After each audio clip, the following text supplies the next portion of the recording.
In this video, you will see a hidden Facebook targeting option, which will help you get rid of all the people that cannot afford your product, afford your service, or they are just looking around and they are not ready to buy right now, which is very frustrating because when testing audiences, you'll end up spending a lot of money before you hit the right audience and it can scale. Deepsync, which is what we use for our clients and for ourselves, is going to help you skip that in just a few clicks. And in this video, you will see exactly step by step on how I set it up, what it does, and what to pay attention to. Because like any software, it has its pros and cons. If you use it right, you'll get better results. But if you use it wrong, then you will end up wasting even more money. So pay attention in this video on how exactly to set it up. I'll mark the video so you can jump in between and set it up exactly how I do it. If you have any questions or you like the topic, don't forget to drop me a comment and tell me what you would like to see next, because this is just the tip of the iceberg. Deepsync is a company that can help you find your ideal target audiences. But instead of relying on Facebook algorithms, you're able to cherry pick your ideal target audiences and force Facebook to show your ads to your ideal customers. So instead of being limited by targeting people by their age, gender, interest, and income, you can, for example, target them by their credit score, intent, super detailed interests, income bracket, historical data from financial vendors, likeliness to spend money on your product and services that has, with history of spending on Meta, 10 times more options, which you will see in this video. So what exactly is Deepsync? I'll explain things, how it works, what it is, on the go as we go through the video, so pay close attention to. First thing I want you to do is go and create yourself an account. Once you have that, this is what you're going to see. When you log in, you see a lot of buttons in here, but I'll focus on the ones that I think will help you the most and that we use every day for our agency. First thing I want you to do is think a little on who is your ideal target audience. What do they look like? What is the persona? Do they have specific credit score? Do they have specific income? Do they have specific interests? Maybe they're in California. Any specific audience. In our case, for example, if we sell real estate, we care about, are they in the state of New York? Do they have specific income? Do they have, let's say, 750 credit score? Do they have 800 credit score? And we then compile those audiences in one and send it off to Facebook, which you'll see in a second. Here we will have three options that you'll want to go for: marketplace, audience builder, or custom request. The first one is going to be something that people use most of the time, which is proven to work. Audience builder is when you know your audience in and out and you want something super custom and quick. The last one is custom request if you want something specifically for your audiences with expertise of people that work at Deepsync. Starting with marketplace, I want to go ahead and try and find something for my clients, which is mostly dealerships. So let's say, just for the sake of it, we want people that are going to lease cars from us, but not just any cars, luxury cars. And we also want to have a speedy sales cycle. So you're going to go and find something like leased luxury car in the past, lease in 0 to 3 months. Next thing you want to do, probably view details. You can see where the data comes from. So in this case, it's TransUnion, owning a luxury lease and lease ending in 0 to 3 months. So this is one way to get those audiences. The next one will be audience builder. And let's say in here, I want to get credit score of 800. I also want people that have an income of 150,000 plus. And I want those people to live in California. So I would go in here and try and find California. And just like this, we can compile those audiences. Right on the bottom, you'll see how big is the audience. The bigger, the better, obviously. The smaller we go, the more expensive it's going to get. But it's also going to get better results because you're eliminating all the people that shouldn't be interested in your services or products in the first place. After that, you would click deliver audiences. And I'm going to show you what that's going to do in just a second.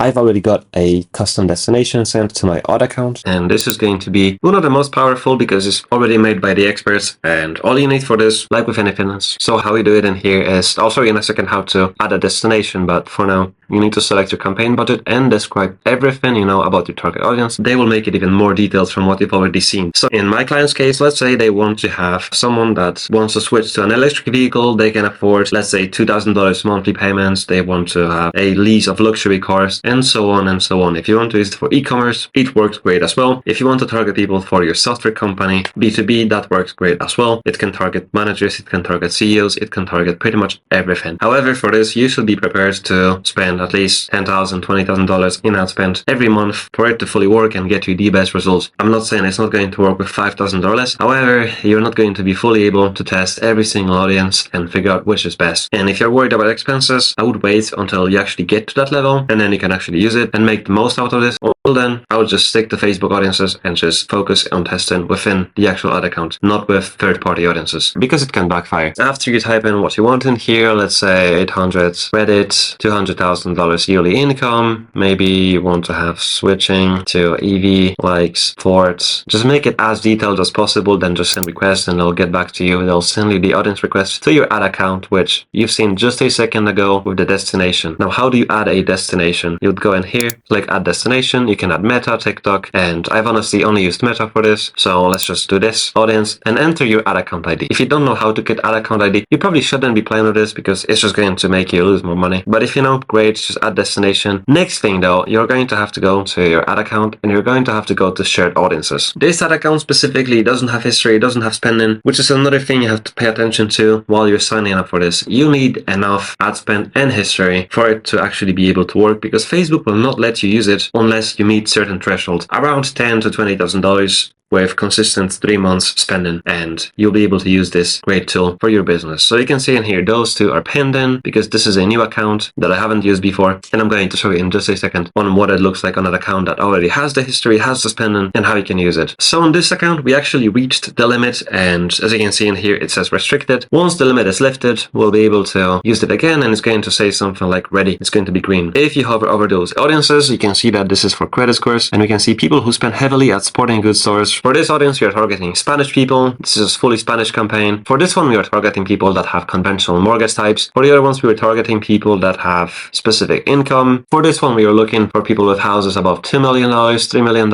And this is a campaign for real estate investors. And you can see how helpful it can be to get your eyes in front of the right people, because a lot of them might be looking for real estate houses, but a lot of them will be clickers and time wasters. So if we take the ad and we show it directly to your right target audience, it's going to speed up the process and, like I said, make you more money. So once you've got that, you want to head to Ads Manager and you want to split test those audiences. Keep one audience per one ad set. In that case, we are targeting people with household income around $300,000 so they can try and buy more real estate from us. And this is how you test it with multiple audiences. And like I said, you pay percentage on what you spend. So if you see that an audience is not performing after a month, you just switch it off and try and test a new one. And this is what we do. Keep testing, test new audience. It doesn't work, get rid of it. Test new audience, works, cool. Try and work your way up to audiences that actually work and try and make the messaging more resonating with your target audiences. If I wanted to add more audiences in here, I would just go search existing audiences. And let's say I wanted to get Spanish people in here on top of that. So I would just go find the Spanish one. I would click that. That's how we do it. It's pretty straightforward. Now, very important, because the difficulty in here is not using the software. It's more about creating the actual ad copy and creative that resonates with your target audience. Because imagine a scenario where you call yourself a luxury service or product provider, something that caters to very rich people. And just to make it super simple for you to understand, let's say you want to get rich people in front of you to buy your stuff. So hypothetically, you're selling Honda Civic, but you want people that buy Audis, Range Rovers. Those people will get in front of you. Your ads will get in front of those people. However, you will get zero conversions and it's going to be extremely expensive and unprofitable because they are not interested in what you're selling. Even though you've forced Facebook to show your ads to them, they will not buy anything from you. And you have to be very careful with this, because as good as this tool is, if you don't know how to actually do marketing, it's going to backfire massively. So I'll be very careful and figure out, is this actually relevant to your target audience? And if it's not, just don't use it. The easiest way to tell if you will be able to leverage this tool is, are your current ads working? Are you getting conversions? Are you getting purchases, leads, whatever your goal is? Because if it is already working 7 out of 10 times, let's say, there's a good chance that this tool will help you get even better results. But if your ads are not working, and let's say you're spending $2,000 a month, $3,000 a month, and you're not getting that many sales, that many leads, this tool is not going to help you. It's not for you. This tool is for people that want to take it one step. And if your messaging is not on point, it's not going to work. You have to fix that first. And if you're not sure how, I've made a video on our process and how you can get yourself better results on Facebook ads, and it's going to pop out somewhere on the screen right now, so you can go ahead and watch that. So if you want to start actually leveraging this software and create better Facebook ads, just go ahead and watch this video. I've made a full walkthrough on our processes, our clients' processes, and how you can get the most out of your Facebook ads.